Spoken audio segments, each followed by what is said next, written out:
وصاري ما انا فاهمين والو يا شيخ. اي والله. اما لا، السلام عليكم ورحمه الله وبركاته. سجل عندك، سجل. لا هذا فيديو جديد ماشي قديم. عبد العزيز فارس ورجع للمواقع. صحيح. لانني اراني من الواقع الى المواقع. بيني وبين ربي شرع الله باينه.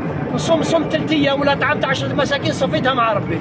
حبس لي فيديو على جال يما طيحوا لي بيما الرسول صلى الله عليه وسلم تهموا له عائشه بالزنا، ما حبش الدعوه الى الله. مريم عليه السلام حبوا يتهموها، قالوا يا اخت هارون ما كان ابوك امرأ سوء وما كانت امك بغيه.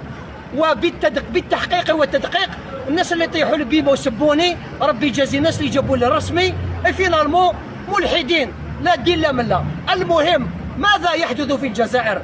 باب الزوار قطعوا له يده، في حراقه زوج ماتوا جرائم القتل. انا اولا نصيحتي لهؤلاء الشباب، يا اولادي على بالي راكم غرقتوا في مستنقع المخدرات والكاشيات.